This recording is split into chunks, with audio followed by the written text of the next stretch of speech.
Juízes capítulo 6. Espera a Camila achar ali. Prometo ser uma pregação, né? Como ouvimos quase sempre, mas de tempo. Falando de tempo. Mas espero que vocês guardem a mensagem. Amém?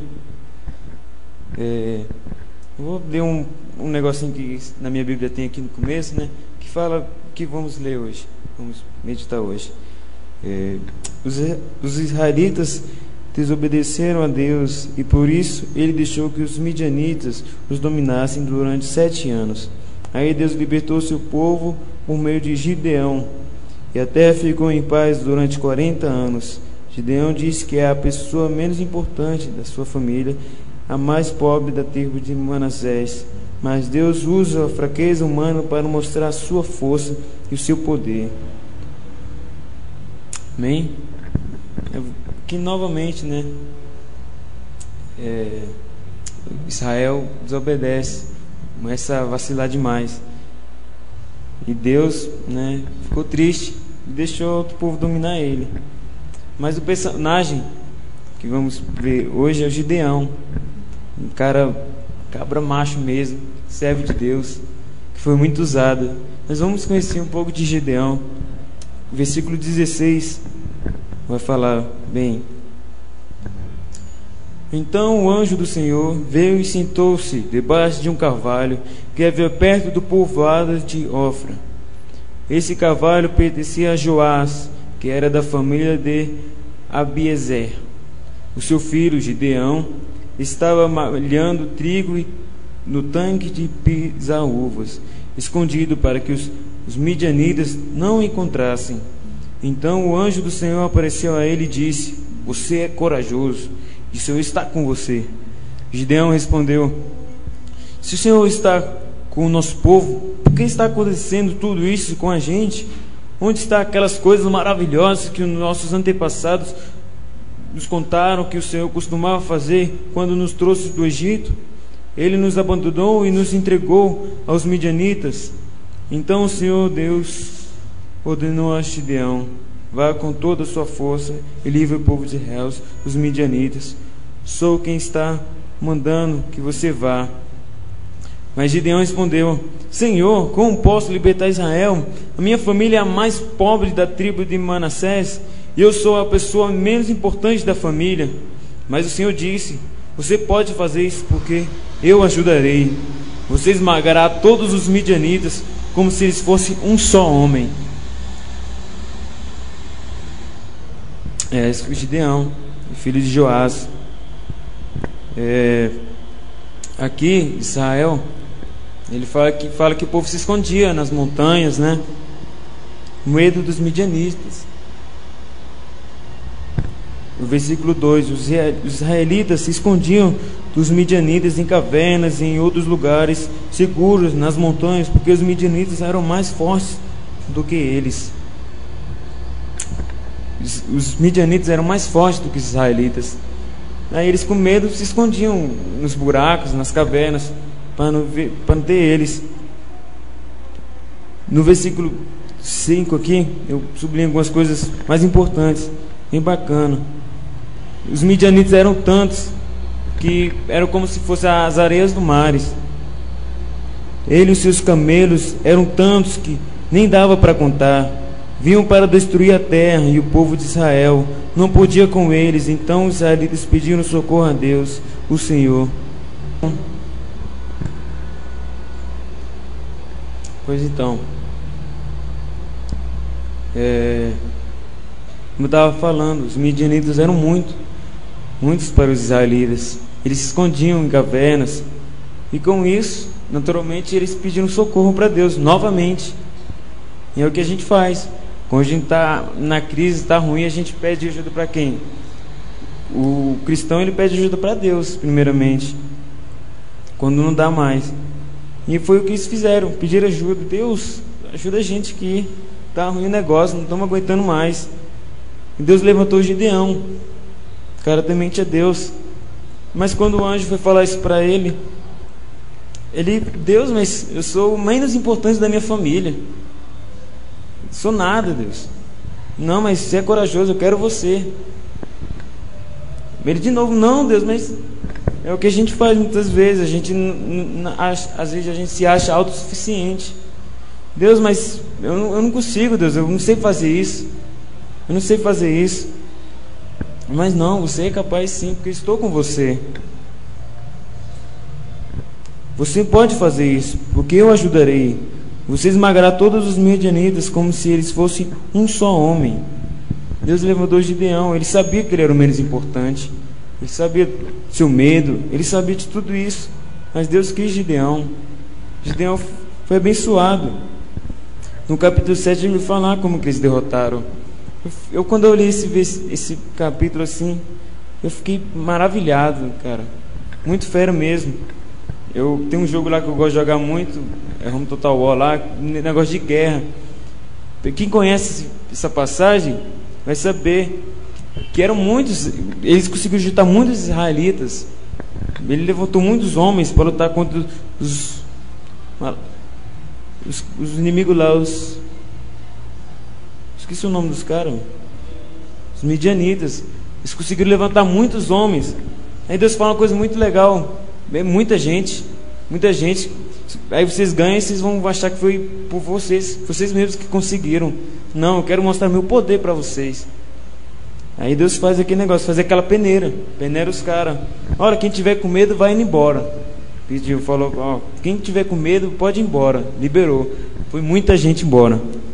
Mas Deus viu que ainda tinha muita gente. Aí eu vou fazer outra coisa. Vamos lá no lago. E quem beber com a mão, ou quem, né, beber direto da água, vai embora. Quem beber com a concha, né, fica. Aí Deus falou para Gideão: olha, se eu falar que um tem que ficar para ir para a guerra, vai. E se eu falar que não é para isso, não vai. Aí ele, beleza. Foi o que aconteceu. E nisso sobrou 300 homens para lutar contra as areias do mar, né? Em outras palavras, que eram muitos os midianitas, muito mesmo. E eu vejo que foi uma estratégia muito incrível, cara. Como é que ele fez? É que nem a música que nós ia cantar: nosso general é Cristo, né? Que não deu. Nosso general é Cristo. Ele comandou essa batalha com 300 homens. Tem um filme, né? 300 lá, que os caras, né, preparados para a guerra mesmo, e conseguiram matar milhares, 10 mil homens por causa do treinamento deles. Foi por eles mesmos. Mas aqui parece que não morreu nenhum dos 300, né? Pela estratégia. Ele fala que é até o final. Deixa eu ver aqui.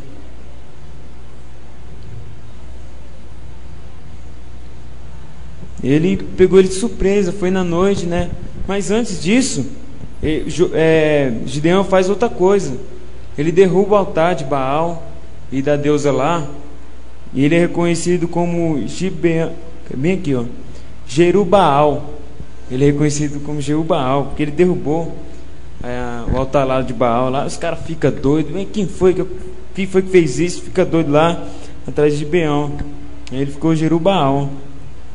Isso é Gideão, né? Pois é.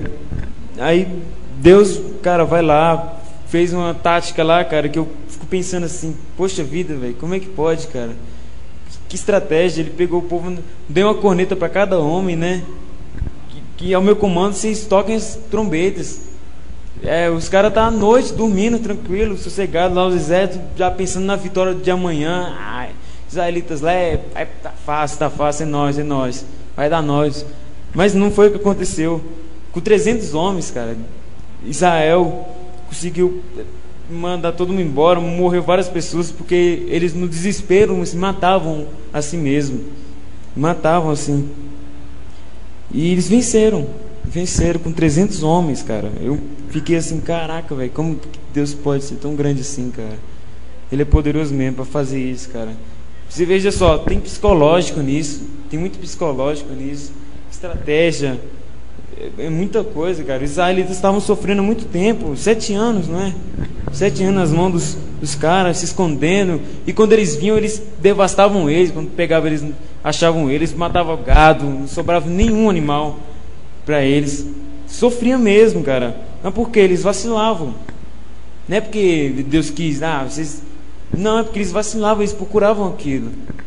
E naturalmente, eles conheciam o poder de Deus, eles conheciam Deus. O que eles faziam? Pedir ajuda para Deus.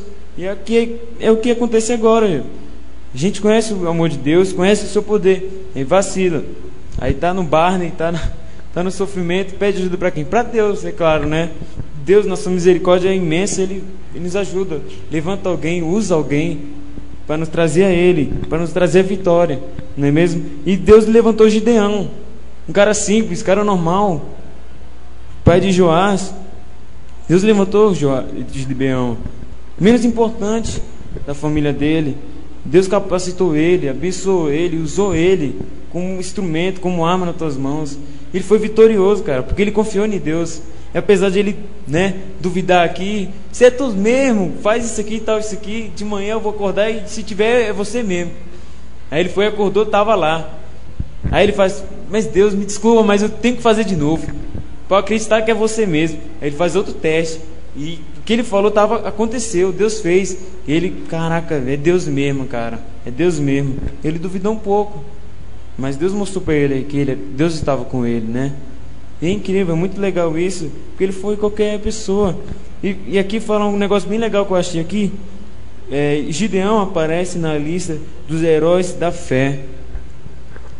Ele aparece na lista dos heróis da fé, como tantos outros, né? Ele teve fé em Deus, ele acreditou.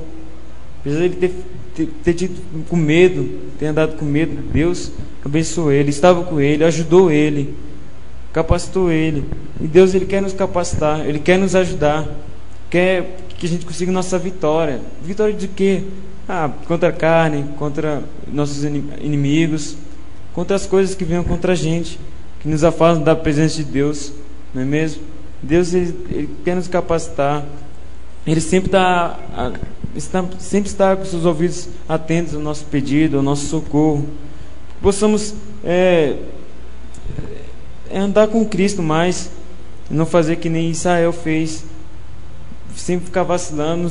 Nos capítulos anteriores você vê, Israel sempre tropeçava, sempre vacilava, sempre idolatrava, e Deus sempre levantava alguém para dar vitória para eles, sabe? Eles conheciam do amor de Deus, mas eles gostavam de vacilar, gostavam de adorar outros deuses. E, cara, Deus é grande demais.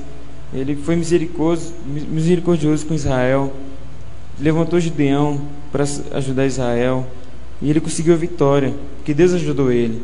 E temos Jesus nas nossas vidas, conhecemos Jesus nas nossas vidas, sabemos que Ele é o nosso general, não tem outro general igual a Deus, né?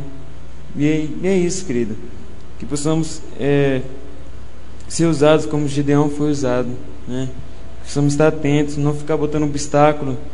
Deus, mas eu não consigo, Deus, eu tenho esse... Logo isso, Deus, o meu ponto fraco, Deus, você quer que eu faça isso, né? Às vezes acontece, né? Deus fala que vai lá, meu filho. Mas Deus, é meu ponto fraco, Deus, é esse. Eu não vou saber o que falar, Deus, eu não vou saber o que fazer. Mas Deus fala, eu estou aqui para te ajudar. Você pode fazer isso porque eu ajudarei, né? Vai lá que eu te ajudo. Eu te ajudo. Pode ser muitos, pode ser, seus inimigos podem ser como as areias da praia. Mas eu vou estar lá para ajudar. Antes que o Daniel durma, vamos terminar agora. Brincadeira, Daniel. É só isso mesmo. Espero que vocês tenham entendido a palavra, né?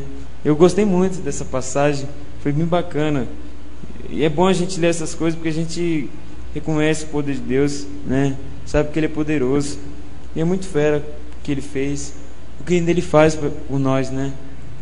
Apesar de a gente vacilar como Israel, Ele sempre está atento ao nosso clamor, ao nosso pedido. Amém? Então vamos ficar de pé, pessoal. Vamos fazer uma oração. Hoje, não sei, hoje parece que está um pouco turbulento, sim, cara. Eu não sei, cara. Hoje parece que está um pouco turbulento, sabe? Tipo, tipo uma coisa. Não dá para respirar fundo, assim, cara. Vamos orar, velho. Vamos pedir misericórdia para Deus. Possamos respirar fundo, sabe? Sentir um alívio mesmo. Parece que o mundo quer nos engolir assim, sabe? Parece que tá vindo um negócio assim na gente. Pesado, cara. Vamos pedir para Deus nos ajudar, né? Às vezes até as pessoas que a gente acha que não vão fazer isso com a gente, vão falar isso, acabam falando. às vezes até sem querer, né? Mas Deus sabe o que faz. Ele faz isso para gente nos edificar, né? Para a gente correr para Cristo. Deus me ajuda a ficar atrás de Deus. Deixa que Ele faz o resto, né? Oh Deus, obrigado, Jesus. Ai Deus, precisamos de um refrigério, Deus. Precisamos, Deus, de um respirar fundo, Deus. Oh Deus querido, não está fácil, Deus, ultimamente, Jesus. Não está fácil mesmo, Pai. Oh Deus, o que eu venho para te pedir, Deus, Deus, é misericórdia, Deus, misericórdia mesmo, Deus. Ajuda, Deus, socorro, Deus. Oh Deus, sabemos que possamos contar contigo, Jesus. Só contigo, Jesus. Não é com o governo, Deus. Não é com a polícia, Deus. Não é com o exército, Jesus. Oh Deus, não é com nossos líderes, Deus. Deus, em nome de Jesus, Deus, venha nos socorrer, Pai. Como você fez com Israel, Deus. Oh Deus, levante servos, Deus. Pessoas que possam nos edificar, Deus, a cada dia, Jesus. Que possam nos trazer a vitória, Deus, em nome de Jesus, Pai. Oh Deus, que possamos adorar somente a Ti, Jesus. Que não venhamos adorar outros deuses, Deus. Vamos adorar dinheiro, Deus. Que não venhamos adorar, Deus, a carne, Pai. Oh Deus, em nome de Jesus, Deus. Que possamos ter a vitória, Deus. Se eu posso estar na linha de frente, Deus, como um general, Deus, poderoso, Deus, impiedoso, Jesus, que extermina com o inimigo, Pai. Conhecemos Teu poder, Deus, sabemos que Tu és poderoso, Jesus. Não temos dúvida, Jesus. Não temos dúvida da Tua grandeza, Pai. Oh Deus, venha nos socorrer, Jesus. Venha nos trazer paz, Deus, alívio, Pai, por favor, Jesus. Oh Deus, é que eu te peço, Jesus. É que eu te peço, Jesus. Eu sei que Tu podes, Deus. Oh Deus, em nome de Jesus, Deus, leva para nossas casas em segurança, Deus. Possamos ter uma boa noite, Deus. Uma boa noite, Deus, em nome de Jesus, Deus. Possamos ter uma boa noite, Deus. Eu te agradeço, Deus, por esse culto, Deus. Para os irmãos que puderem estar aqui, Deus, ouvindo a palavra, Deus, de Gideão, Deus, como ele foi usado, Jesus, em Tuas mãos, Deus. Que possamos também ser usados, Deus, como ele foi, Jesus. Eu te peço, Deus, em nome de Jesus. Amém e amém.